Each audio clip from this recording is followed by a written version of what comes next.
this video should have happened a long time ago.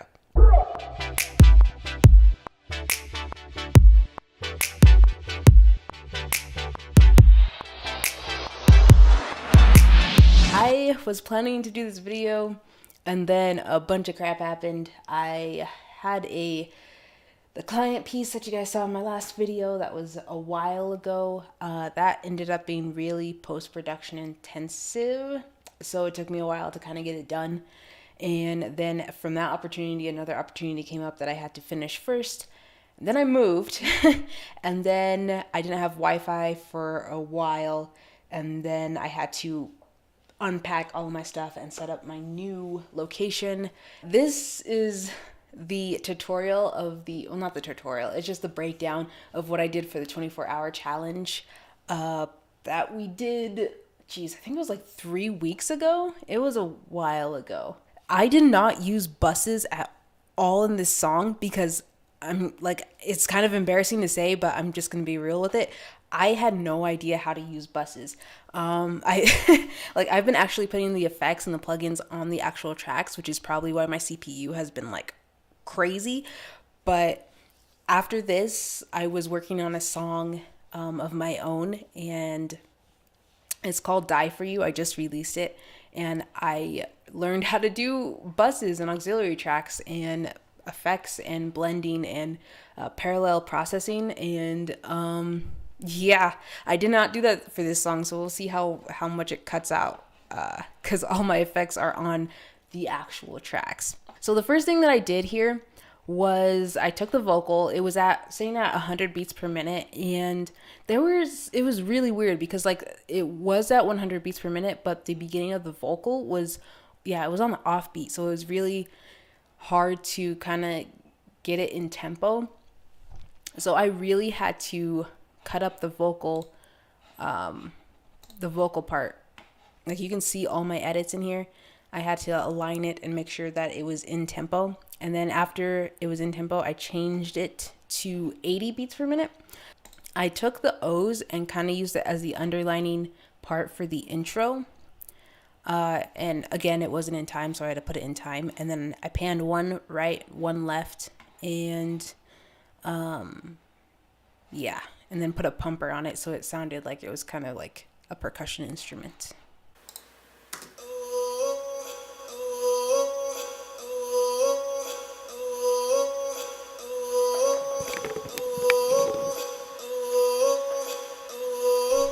So that was just with the intro, and then I just picked one note for the bass line with our arpeggiator on it.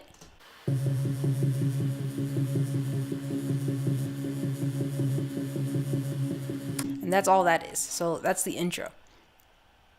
This tube bass here, hold on. It's been a while since I looked at this. Okay, so this tube bass here, see, you can see all my effects just lined up on here, but it really shouldn't be. It should be over here on this auxiliary track, but whatever.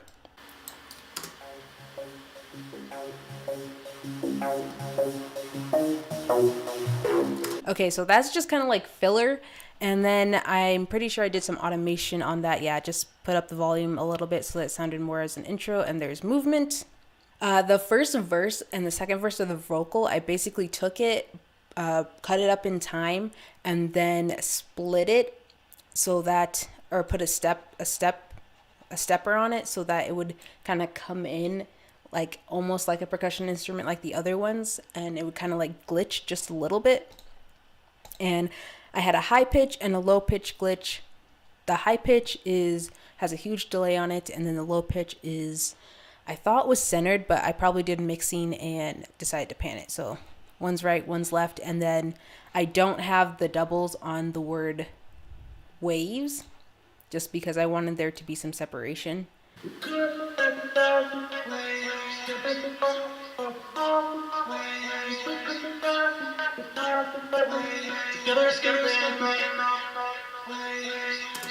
This kick, which I absolutely love, has a lot of texture. I didn't do much to this kick. I just, EQ'd it a little bit.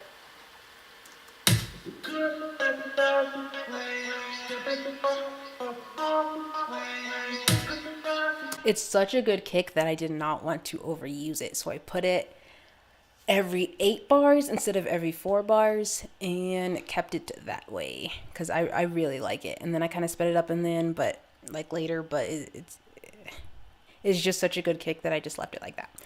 I named my project Brave Shot because of that just one sound. And I honestly didn't do much to it. I just EQ'd it and then just a little build. So you have that sound. And then a swell up in here. This I did a lot too. I panned it, brightened it up, and then spread it out. It's a really nice sound, adds a lot of texture, especially with the shot. Sean commented on my claps. Those are huge. Like I did a lot to the claps. All of that, and then I had the snaps come in at the end. I broke those up and really put them where I wanted them. Did a lot with that too. Echo, EQ, brightener, and a wetter. That's pretty much it for my percussion elements. Now, what I'm excited to show you guys and what is actually the main thing in this song. I know the vocals are the main thing, but what really kind of like puts that oomph in it that I was really excited about was the melody line and the melody line that I put underneath the vocal when the vocal comes in. This part, like it, because the way I mixed it, the instrumentation is so below the surface that it acts as a really good bass and a really good support, and it's actually really melodic. So if it was a little bit louder, it would completely just destroy the vocal, but because it sits underneath, it sounds really cool. I did not know the key for this song. Like you guys know, I don't know music theory, so I was like, fuck it. Like I'm just gonna go. But when I started laying down the notes, it started to sound really Egyptian, and I really liked it. So I have 2 instruments here, pulse echo lead and the harp. And I have 2 parts on each. So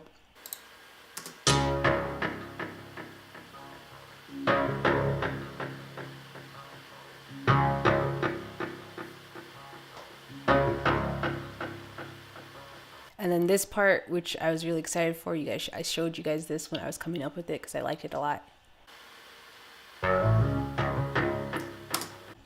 So that part has a lot of delay, wetter, a flanger, EQ, and compression. And then this one has an echo, wetter, and EQ.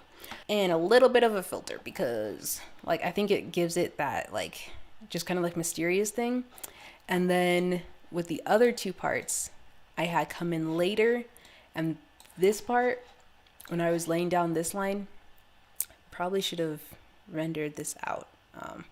It's probably also why my computer is going super slow because I have all this MIDI data, and this part, when I laid this down, I put it super underneath everything, and it acts as a really good bass. I really like it, but because this was a vocal sample, I couldn't put this up like louder than the vocal, but I really like this. It's already done. I'm not gonna revise this song, so we're just gonna do this. Let's render it out real quick.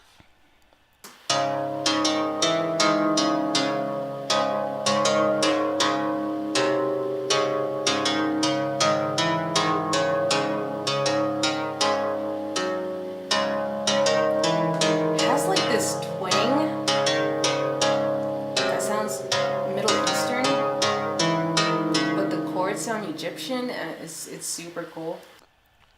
And then that with the other instrument, which was kind of just filler in between that.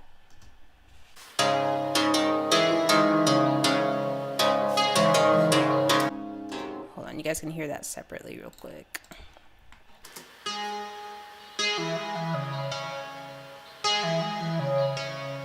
Okay, and then with everything put together of those 4 parts,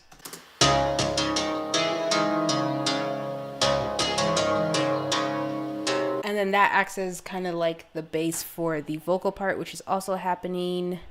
So the vocal part, honestly, I just put it in time, split it up, did the same thing I did at the beginning, but didn't break it up so that you have the full vocal instead of the steps. And we could ride the light waves, and then, of course, we had all the drums and come in at that part as well. I kept the original vocal sample at the top, just muted and frozen, so that if I ever did need to go back and recut something, I always had the original sample actually in the project file. Inserts, this is one of them. Right before it gets to like it hits, is it just down the scale, whatever scale it is, I'm not sure. And then that with the gunshot hit on that downbeat, and then I have it again with an added of this synth harp, or yes, of the harp.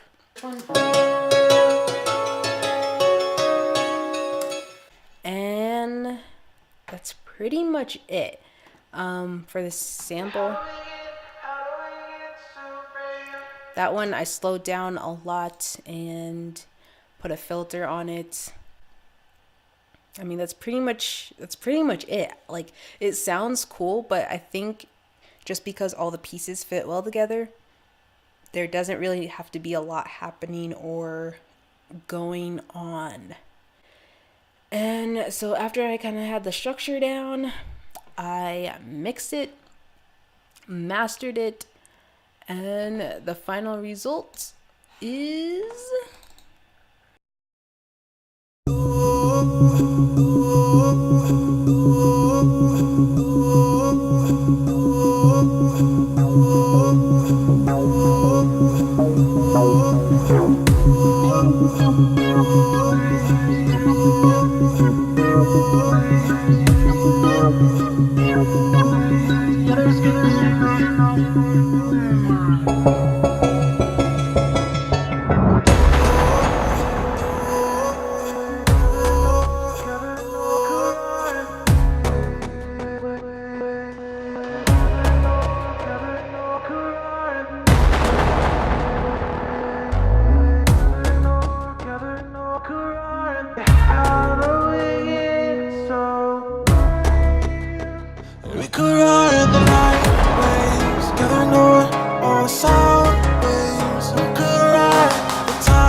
that effect right there, the like that high pitched screaming. I use it in another song of mine called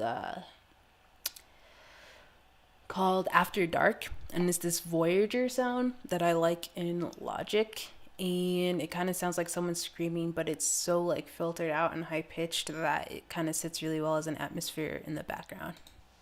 And there you guys have it, my kind of in-depth of what I did for my 24-hour production sample challenge.